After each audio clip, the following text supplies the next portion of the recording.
Good morning प्यारे बच्चों।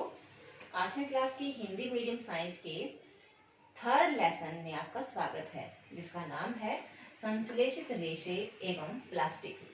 संश्लेषित रेशे एवं प्लास्टिक आप लोगों के लिए बिल्कुल नया चैप्टर नहीं है, क्योंकि हम रेशों के बारे में 6th 7th में पढ़कर आए हैं।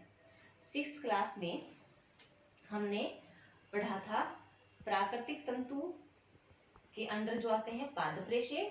पादप रेशों में कपास और पटसन पढ़े थे। 7वीं क्लास में हमने पढ़ा था जांतव रेशे। जांतव रेशों में हमने ऊन और रेशम पढ़ा था। जरा याद करें, ऊन कैसे प्राप्त होती है, कैसे तैयार की जाती है। ऐसे ही रेशम कैसे रेशम कीट से प्राप्त किया जाता है और कैसे उसको संसाधित किया जाता है। हमने थर्ड टॉपिक छोड़ दिया था 8वीं क्लास के लिए, जिसका नाम था कृत्रिम रेशे। आप याद करें, अभी तक हमने कृत्रिम रेशे नहीं किया है, ना 6वीं क्लास में ना 7वीं क्लास में। तो 8वीं क्लास में आपको संश्लेषित रेशे एवं प्लास्टिक करवाया जाएगा। संश्लेषित रेशे पहले तो क्या होते हैं आपको पता होना चाहिए। संश्लेषित रेशे होते हैं मानव निर्मित। मानव निर्मित यानी कि उन्हें मनुष्य ने बनाया है। किसी प्रकार का प्राकृतिक पौधों और जंतुओं से प्राप्त कच्चा माल उसके लिए प्रयोग नहीं किया जाता। तो मानव निर्मित है तो सीधी सी बात है, ये रसायनों द्वारा बनाया होगा, रसायनों के प्रयोग द्वारा बनाया जाता है। ठीक है, इसको आगे बढ़ाने से पहले हम ये देखें एक बार कि बनाया कैसे जाता है। जैसे मान लो मैंने आपको कह दिया कि नायलॉन कपड़ा है, और नायलॉन एक मानव निर्मित रेशा है, एक संश्लेषित रेशा है नायलॉन। लेकिन हम जाने कैसे कि नायलॉन तो कपड़ा दिखता है, वो बना कैसे। तो मान लीजिए जैसे कि एक माला होती है, एक माला छोटे छोटे मोतियों से जुड़कर बनी होती है इस प्रकार से। तो उस माला को बनाने वाली जो इकाई है वो इकाई है एक मोती। ठीक है, तो इस एक मोती हमें शायद दिखाई ना दे, लेकिन पूरी माला हमें आराम से दिखाई देगी। उसी प्रकार किसी भी रेशे का, किसी भी रेशा कोई भी तंतु है, उसकी जो इकाई होती है ना, बनाने वाली इकाई होती है, वो बहुत सूक्ष्म होती है। और उस इकाई की वो है इकाई, वह सूक्ष्म इकाई जब बहुत ज्यादा संख्या में एक दूसरे के साथ जुड़ती है, तब हम कहते हैं कि यह एक बड़ी इकाई बन गई है। समझे, हम एक इकाई को कहेंगे एक लक, और पूरी जब ये बड़ी यूनिट बन जाएगी, जैसे कि मान लीजिए ऐसे आप मैथ में करते हैं ना, एन, एन का मतलब असंख्य।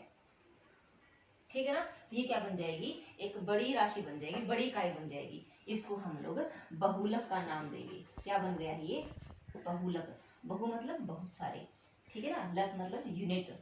ठीक है ना, ये एक लक था, एक यूनिट थी, एक इकाई थी, ये बहुत सारी इकाई है। अब बहुत सारी बनेगी तो काफी लंबा बनेगा ना।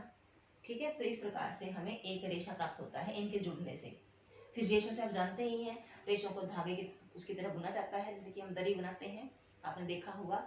ये मैंने 6ठी क्लास में आपको टॉपिक करवा था कि एक हरी पट्टियां ले ली, एक लाल पट्टियां ले ली, कोई भी 2 रंग की पट्टियां ले ली कागज की, उनको ये उलझा करके और आपने एक सुंदर सा पेज तैयार किया था। अगर आपको याद हो तो इस प्रकार का पेज था, वो कुछ ऐसा पेज था।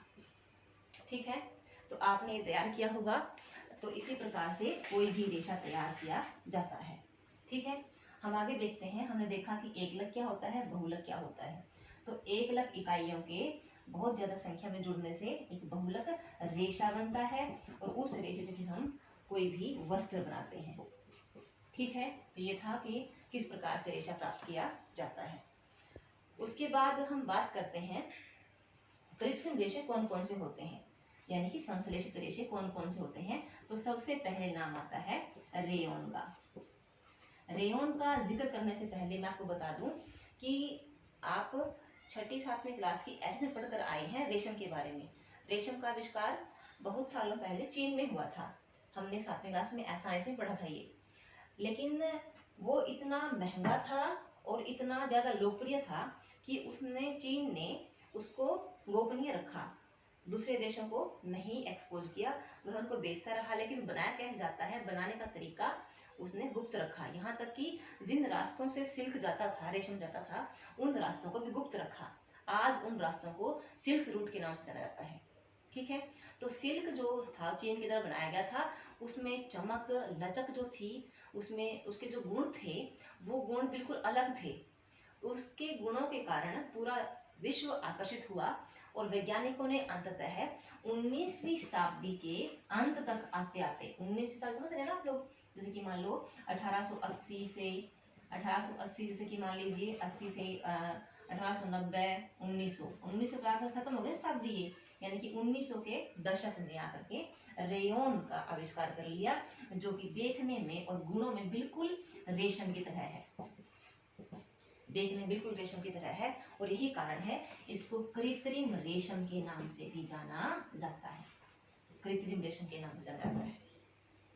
ठीक है, इसके बारे में आपको इंटरेस्टिंग बात बता दूं मैं कि रेयॉन पूर्णतः मानव निर्मित रेशा नहीं है, पूर्णतः मानव निर्मित रेशा नहीं है, यह अर्ध कृत्रिम रेशा है, इसको बोलेंगे अर्ध संश्लेषित रेशा। अब इसका ये नाम क्यों है वो सुनिए। क्या है बेटा, इसका जो कच्चा पदार्थ लिया था ना, कच्चा पदार्थ लिया था, जरा ध्यान दें, इसका जो कच्चा पदार्थ लिया था वो लकड़ी के पल्प से, पल्प समझते हैं ना आप लोग, लकड़ी के गुद्दे से लिया था, लकड़ी का गुद्दा निकाला गया, ठीक है ना, सेलुलोज कहेंगे आप उसको, सेलुलोज को लिया और उसका रासायनिक उपचार किया सोडियम हाइड्रोक्साइड और सल्फ्यूरिक एसिड के द्वारा। आप इनको अगर याद नहीं कर सकते तो मत रखिए, आप खाली इतना रखिए कि सेलुलोज, आप इसको हिंदी में लिख सकते हैं, सेलुलोज के रासायनिक उपचार से, केमिकल ट्रीटमेंट से यह रेयॉन तैयार किया गया था। ठीक है ना, तो इसका देखो आधा जो कच्चा पदार्थ तो क्या हो गया, प्राकृतिक हो गया, और उसको फिर केमिकल से ट्रीट किया गया, केमिकल से उसका ट्रीटमेंट किया गया और तब जाके वो रेशा बना। ठीक है ना, तो इसका मतलब ये कह सकते हैं ना कि ये पूर्णतः है मानव निर्मित नहीं है, क्योंकि प्रकृति की तो हेल्प ली है ना, पौधों की तो हेल्प ली है इसने। ठीक है ना, इसीलिए ये है, ये तो कह सकते हैं कि ये प्रथम निर्मित रेशा है, मानव निर्मित है, लेकिन पूर्णतः मानव निर्मित नहीं है। ठीक है ना, तो इसके कुछ गुण कर लेते हैं। पहला गुण तो ये है कि यह प्रथम मानव निर्मित है। ठीक है ना, ये पॉइंट आप डाल सकते हैं, इसके साथ आप ये मेंशन जरूर करेंगे, हालांकि पूर्णतः मानव निर्मित नहीं है। ठीक है, दूसरा पॉइंट क्या आप इसके बारे में करेंगे, यह कृत्रिम रेशम के नाम से जाना जाता है, इसके गुण जो है बिल्कुल कृत्रिम रेशम की भांति है। ठीक है ना, जैसे कि इसकी चमक है, ठीक है ना, इसमें जो फ्लेक्सिबिलिटी है, लचक है, ठीक है ना, और इसकी जो एक ये कहें कि इलास्टिसिटी है कि वो स्ट्रेस को सहन कर सकता है, ये बल्कि कृत्रिम रेशम से बेहतर है। कृत्रिम जो प्राकृतिक रेशम है ना, वो तो जल्दी कट जाता है, ये कटता भी नहीं है, उससे भी ज्यादा बेटर है, गुण उसके जैसे हैं लेकिन चलता उससे भी ज्यादा है। ठीक है ना, उसके बाद हम नायलॉन के बारे में पढ़ेंगे आगे।